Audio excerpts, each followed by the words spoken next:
ये map Amazon जंगल का है, जिसका पूरा क्षेत्रफल 55 लाख वर्ग किलोमीटर का है।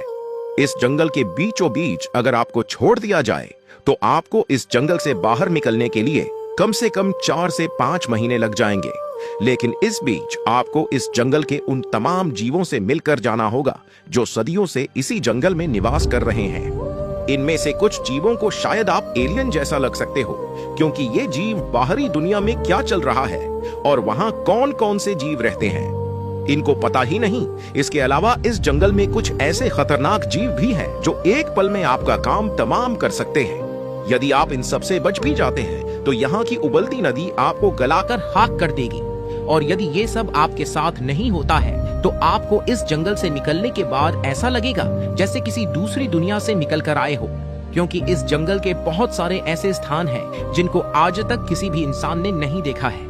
आज आपको इस जंगल के कुछ ऐसे राज और कुछ ऐसे फैक्ट्स बताने जा रहा हूँ जिसे सुन आप सोच में पड़ जाओगे कि कुदरत ने ये सब आखिर किया कैसे। आगे बढ़ने से पहले वीडियो को एक लाइक जरूर कीजिए। दोस्तों, इसका पूरा नाम अमेजन रैन फॉरेस्ट है। इसे रैन फॉरेस्ट कहने के पीछे का कारण ये है कि यहाँ सालाना 6.5 से 10 फीट तक बारिश होती है, जिसके कारण ये जंगल पूरे साल हरा भरा रहता है। इस जंगल की एक खास बात यह है कि यहाँ बारिश होने के पीछे किसी भी समुद्र के पानी का इस्तेमाल नहीं होता, क्योंकि यहाँ के पेड़ पौधे अपना खुद का मौसम बनाते हैं और बारिश कराते हैं। दोस्तों, वैसे तो आपने सुना ही होगा कि अमेजन पूरी धरती का 20% से भी ज्यादा ऑक्सीजन बनाता है, तो ये बात एकदम सही है।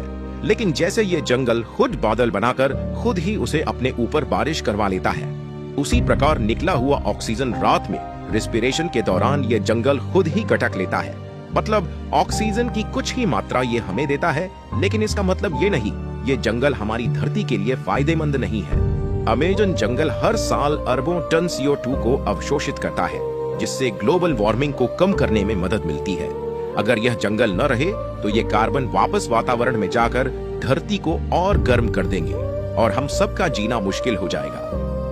दोस्तों, इस जंगल के जीवों के बारे में बात करें उससे पहले इस जंगल के छोटे से इतिहास के बारे में भी जान लेते हैं। अमेजन जंगल 5.5 करोड़ साल पहले बना था, यानी यह डायनासोर के विलुप्त होने के बाद अस्तित्व में आया। यह जंगल समय के साथ विकसित हुआ और आज भी लगातार बदल रहा है। पहले यह एक विशाल सवाना घास का मैदान था। जब एंडीज पर्वत उभरे तो नदियों की दिशा बदल गई और धीरे धीरे जंगल बनने लगा।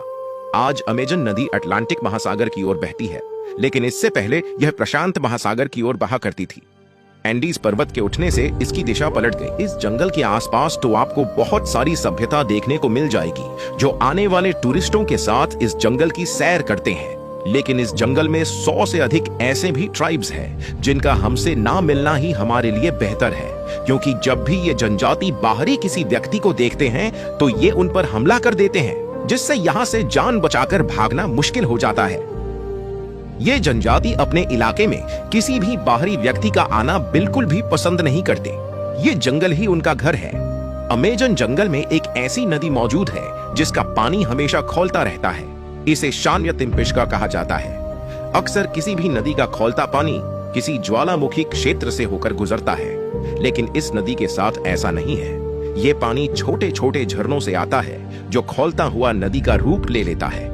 वैज्ञानिकों को यह बात समझ नहीं आ रही है कि आखिर ये पानी जमीन से खौलता हुआ कैसे निकल रहा है, जबकि इसके नीचे कोई भी ज्वालामुखी क्षेत्र नहीं है। यह नदी लगभग 6.5 किलोमीटर लंबी है और अंततः अमेजन नदी की एक सहायक नदी में मिल जाती है। नदी के रास्ते में पानी थोड़ा ठंडा हो जाता है, लेकिन शुरुआती हिस्से में यह इतना गर्म होता है कि इसमें गिरने वाले जीव उबलकर मर सकते हैं। इस जंगल को हरा भरा बनाने में 1100 से अधिक सहायक नदियों का योगदान होता है। ये सारी नदियां मिलकर एक बड़ी नदी का निर्माण करती हैं, जिसे अमेजन रिवर के नाम से जाना जाता है। और यही कारण है कि पानी की अधिकता के कारण कोई भी पेड़ पौधे यहाँ जल्दी नहीं सूखते। अमेजन नदी में दुनिया की किसी भी नदी से सबसे ज्यादा पानी बहता है। यह नील नदी से थोड़ी सी छोटी जरूर है, लेकिन इसका प्रवाह इतना अधिक है कि यह मिलकर अगली 7 सबसे बड़ी नदियों के कुल प्रवाह से भी ज्यादा पानी छोड़ती है। अमेजन नदी अकेले ही दुनिया के कुल मीठे पानी का 20% हिस्सा समुद्र में छोड़ती है। इसकी गहराई 20 से 100 मीटर के आसपास है, जिससे इसमें बड़े जहाज भी चल जाते हैं। इस नदी की चौड़ाई आज तक एक जैसी नहीं रही है, क्योंकि ये 2 किलोमीटर से लेकर 50 किलोमीटर और बाढ़ के दौरान कहीं कहीं 100 किलोमीटर तक चौड़ी हो जाती है। अगर बात नदी की हो रही है तो इसमें पाए जाने वाले जीवों के बारे में भी जान लेते हैं। सारी नदियों की तरह इस नदी में मछलियों की काफी सारी प्रजातियां पाई जाती है, लेकिन कुछ खतरनाक जीव ऐसे भी है जो सिर्फ इसी नदी में पाए जाते हैं, जैसे कैंडिडो।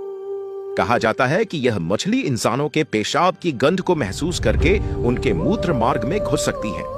यह शरीर के अंदर अपने छोटे छोटे कांटे फैला लेती है, जिससे इसे बाहर निकालना बेहद मुश्किल हो जाता है। कई मामलों में इसे निकालने के लिए सर्जरी करनी पड़ी है। अगर ऐसा नहीं किया गया तो ये आपके अंदरूनी हिस्सों को खाने लगती है। इसकी लंबाई सिर्फ 2 से 5 सेंटीमीटर होती है, लेकिन इसका डर विशाल जीवों तक को सताता है। यह इतनी पतली और पारदर्शी होती है कि पानी में देखना मुश्किल होता है। इसके अलावा इस नदी में पिरान्हा नाम की मछली पाई जाती है, जो बेहद खतरनाक होती है, क्योंकि इनके शरीर के हिसाब से इनके पैने दांत बेहद नुकीले और बड़े होते हैं, जो हड्डी तक चबा जाते हैं। इसलिए इस नदी में लोग उतरने से भी डरते हैं। इलेक्ट्रिक ईल, यह मछली 600 वोल्ट तक का बिजली का झटका देने में सक्षम है। अगर कोई व्यक्ति लंबे समय तक इसके झटकों के संपर्क में रहे तो बेहोश होकर इस नदी में डूब सकता है। भले ही इसका साइज मगरमच्छों के साइज के हिसाब से छोटा होता है, लेकिन कोई भी मगरमच्छ इसके पास जाने की हिमाकत नहीं कर पाता, और नादानी में कोई चला भी जाता है तो उसका हश्र आप देख सकते हैं। ब्लैक केमन, यह अमेजन नदी का सबसे बड़ा शिकारी मगरमच्छ है। इसकी लंबाई 15 से 16 फीट तक हो सकती है। यह पानी में छिपकर अचानक हमला करता है और अपने मजबूत जबड़े से किसी भी जीव को कुचल सकता है। बुल शार्क, आमतौर पर शार्क की कोई भी प्रजाति समुद्र में पाई जाती है, लेकिन बुल शार्क खारे और मीठे पानी दोनों में रह सकती है। इसलिए इस नदी की सबसे खतरनाक शिकारी यही है जो अन्य शिकारियों का शिकार करती है। ग्रीन एनाकोंडा, यह दुनिया का सबसे भारी और खतरनाक गला घोटने वाला सांप है। यह पानी में घात लगाकर बैठता है और किसी भी बड़े जीव को पकड़कर उसका दम घोट देता है। इसका शिकार बनने वाले जीवों में मछलियां, केमन, मगरमच्छ, हिरण और यहाँ तक कि इंसान भी शामिल हैं। पूरे जंगल में ग्रीन एनाकोंडा ऐसा जीव है जो इस नदी और जंगल का राजा कहा जाता है। लेकिन बड़े होने के बाद भी इसे सबसे खतरनाक कहना सही नहीं है, क्योंकि ये सुंदर सा दिखने वाला मेंढक आकार के हिसाब से कई गुना ताकतवर निकल कर आता है। यह छोटा मेंढक देखने में सुंदर लगता है, लेकिन इसकी त्वचा पर मौजूद जहर 50 से ज्यादा इंसानों को मारने में सक्षम होता है। अमेजन की स्थानीय जनजातियां इसके जहर का इस्तेमाल तीर और भाले पर लगाकर शिकार के लिए करती है। पूरे जंगल में आपको इन जैसे काफी खूबसूरत जहरीले मेंढक देखने को मिलेंगे। जो मेंढक जितना खूबसूरत होगा वो उतना ही अधिक जहरीला होता है।